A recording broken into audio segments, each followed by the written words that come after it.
வணக்கம். மேற்குறி செய்திகள். இளநிலை மற்றும் மேல்நிலை எழுத்தர் பதவிக்கு காத்திருப்பு பட்டியலில் இருந்த 23 நபர்களுக்கு பணி நியமன ஆணையை முதல்வர் ரங்கசாமி வழங்கினார். புதுச்சேரி பணியாளர் மற்றும் நிர்வாக சீர்திருத்தத்துறையின் கீழ் நேரடி நியமனத்திற்காக கடந்த ஆண்டு நடத்தப்பட்ட இளநிலை எழுத்தர் பதவிக்கான எழுத்துத் தேர்வில் 131 நபர்கள், மேல்நிலை எழுத்தர் பதவிக்கான எழுத்துத் தேர்வில் 255 பேர்கள் தேர்வு செய்யப்பட்டனர். அவர்களில் சிலர் அந்த பணிகளில் சேராததால் தற்பொழுது காத்திருப்போர் பட்டியலில் இருந்து 20 நபர்களுக்கு இளநிலை எழுத்தர் பதவிக்கும் மற்றும் 3 நபர்களுக்கு மேல்நிலை எழுத்தர் பதவிக்கும் இன்று சட்டப்பேரவையில் முதலமைச்சர் ரங்கசாமி பணி ஆணைகளை வழங்கினார். இதில் வேளாண் துறை அமைச்சர் ஜெயக்குமார், பணியாளர் மற்றும் நிர்வாக சீர்திருத்த துறையின் செயலர் கேசவன், சார்பு செயலர்கள் கண்ணன், ஜெய்சங்கர் மற்றும் துறை அலுவலர்கள் உடனிருந்தனர். வில்லியனூர் காவல் நிலைய எல்லைக்கு உட்பட்ட கூடப்பாக்கம், பத்துக்கண்ணு, பொறையூர், உசுடு உள்ளிட்ட பகுதிகளில் எஸ்பி வம்சிதர் ரெட்டி உத்தரவின் பேரில் போலீசார் தீவிர கண்காணிப்பு மற்றும் சோதனை பணியில் ஈடுபட்டனர். புதுச்சேரி மேட்டுப்பாளையம் பகுதியில் நேற்று மாலை டீ கான்ட்ராக்டர் ஒருவர் வெட்டி படுகொலை செய்யப்பட்டார். அதன் குற்றவாளிகளை பிடிப்பதற்காக போலீசார் தீவிர கண்காணிப்பில் ஈடுபட்டு வருகின்றனர். இதன் எதிரொலியாக நேற்று இரவு வில்லியனூர் காவல் நிலைய எல்லைக்கு உட்பட்ட கூடப்பாக்கம், பத்துக்கண்ணு, பொறையூர், உசுடு உட்பட பல்வேறு பகுதிகளில் எஸ்பி வம்சிதர் ரெட்டி உத்தரவின் பேரில் inspector Arumugam, sub inspector Saranya மற்றும் கிரைம் போலீசார் தீவிர கண்காணிப்பு பணி மற்றும் சோதனையில் ஈடுபட்டனர். அப்போது பொது இடங்களில் மது அருந்துபவர்கள், சந்தேகத்திற்கிடமாக செல்லும் வாகன ஓட்டிகள் உள்ளிட்டோரிடம் விசாரணை நடத்தினர். மேலும் கொலை குற்றவாளிகளை பிடிக்கும் முயற்சியிலும் தொடர் சம்பவங்கள் ஏதும் நடைபெறாமல் தடுக்கும் முயற்சியிலும் ஈடுபட்டனர். போலீசாரின் இந்த அதிரடி சோதனையால் அந்த பகுதியில் பரபரப்பு நிலவியது. உசுடு சட்டமன்ற தொகுதிக்கு உட்பட்ட சேந்தனத்தம்பேட் பகுதியில் 17,80,000 ரூபாய் மதிப்பீட்டில் சிமெண்ட் சாலை அமைக்கும் பணியினை அமைச்சர் சாய்ஜே சரவணகுமார் பூமி பூஜை செய்து துவக்கி வைத்தார். உசுடு சட்டமன்ற தொகுதிக்கு உட்பட்ட சேந்தனத்தம்பேட் பகுதியில் சுமார் 150 மீட்டர் நீளத்திற்கு சிமெண்ட் சாலை அமைப்பதற்கான பூமி பூஜை இன்று நடைபெற்றது. இதில் ஆதி திராவிட நலத்துறை மூலம் நிதியுதவி பெற்று பாட்கோ மூலம் அரசாணை பெற்று அதற்கான விழா நடைபெற்றது. இதில் தொகுதி சட்டமன்ற உறுப்பினரும் ஆதி திராவிட நலத்துறை அமைச்சருமான சரவணகுமார் கலந்து கொண்டு பூமி பூஜை செய்து பணிகளை துவக்கி வைத்தார். ஆதி திராவிட நலத்துறை இயக்குநர் இளங்கோவன், பாட்கோ மேலாண் இயக்குநர் சிவகுமார், உதவி பொறியாளர் பக்தவச்சலம், இளநிலை பொறியாளர் முகுந்தன், உசுடு தொகுதி பாஜக ஒருங்கிணைப்பாளர் சாய் தியாகராஜன் உட்பட பலர் இதில் கலந்து கொண்டனர். செந்தில் பாலாஜியை ஜாமீனில் விடுவதற்காக பிரதமர் மோடிக்கு நன்றி சொல்லவே முதல்வர் ஸ்டாலின் டெல்லி சென்றுள்ளதாக புதுச்சேரி அதிமுக மாநில செயலாளர் அன்பழகன் குற்றம் சாட்டியுள்ளார். புதுச்சேரி அதிமுக மாநில செயலாளர் அன்பழகன் தலைமையில் செயல் வீரர்கள் கூட்டம் உப்பளத்தில் உள்ள தலைமை அலுவலகத்தில் நடைபெற்றது. இந்த கூட்டத்தில் 2026ஆம் ஆண்டு சட்டமன்ற தேர்தலில் திமுக ஆட்சியை புறமுதுகிட்டு ஓட செய்து எடப்பாடியார் தலைமையில் ஆட்சி மலரவும், அதே நாளில் புதுச்சேரியிலும் புரட்சித் தலைவியின் புனித ஆட்சி மலர அதிமுகவினர் அனைவரும் சபதம் ஏற்க வேண்டும் என்றும், புதுச்சேரியில் ஆட்சியாளர்களின் துணையோடு கடற்கரை பகுதிகள், கோவில் நிலங்கள் உட்பட விஞ்ஞான ரீதியில் ஊழல் செய்யும் நபர்கள் மீது துணைநிலை ஆளுநர் நடவடிக்கை எடுக்க வேண்டும் உட்பட 7 தீர்மானங்கள் நிறைவேற்றப்பட்டது.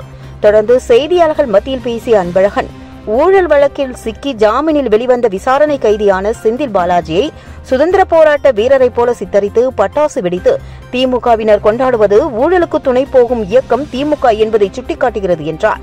மேலும் செந்தில் பாலாஜியை ஜாமீனில் விடுவதற்காக பிரதமர் மோடிக்கு நன்றி சொல்லவே விடியா தமிழக முதல்வர் ஸ்டாலின் டெல்லி சென்றுள்ளதாக குற்றம் சாட்டியுள்ளார்.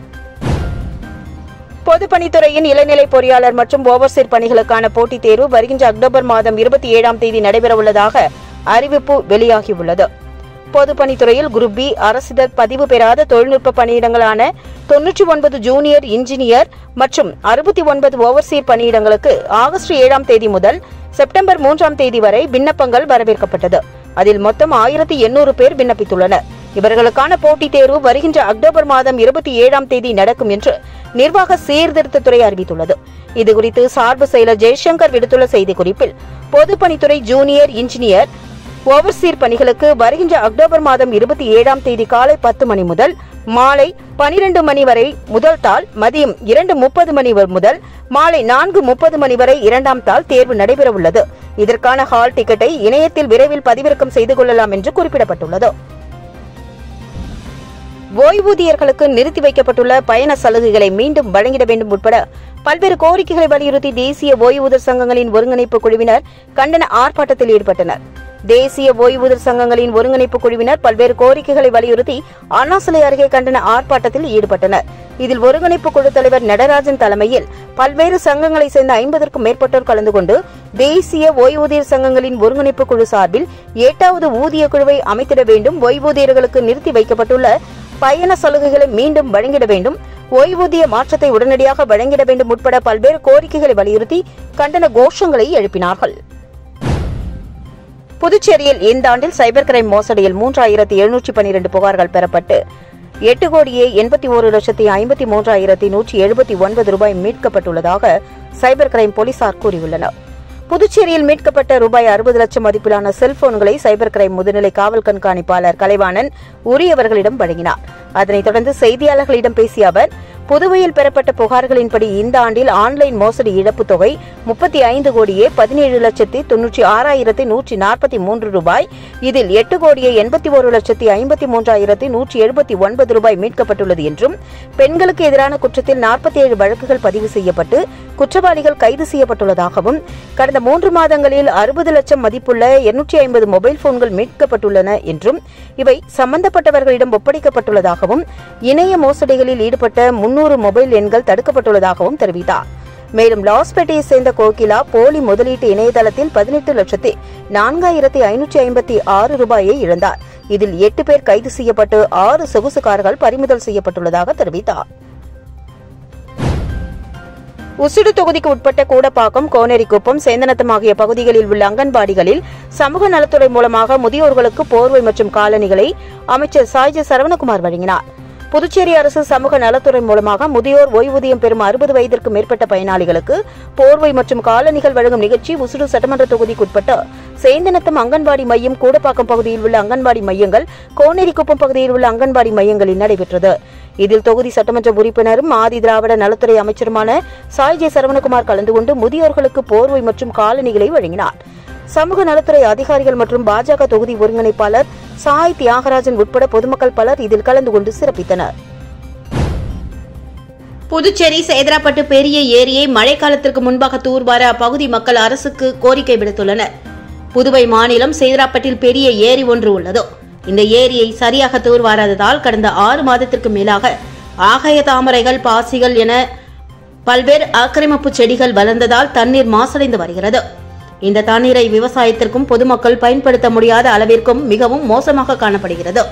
இதற்கிடையே சேதராப்பட்டு பகுதியில் உள்ள தொழிற்சாலைகளில் கழிவுநீர் இந்த பெரிய ஏரியில் விடப்படுவதால் கூவமாக மாறும் நிலை ஏற்பட்டுள்ளது. இதனால் அடிக்கடி மீன்கள் ஏரியில் செத்து மிதக்கின்றன. எனவே சம்பந்தப்பட்ட அதிகாரிகள் நடவடிக்கை எடுத்து சேதராப்பட்டு பெரிய ஏரியை மழைக்காலத்திற்குள் தூர்வார நடவடிக்கை எடுக்க வேண்டும் என்று பொதுமக்கள் கோரிக்கை விடுத்துள்ளனர்.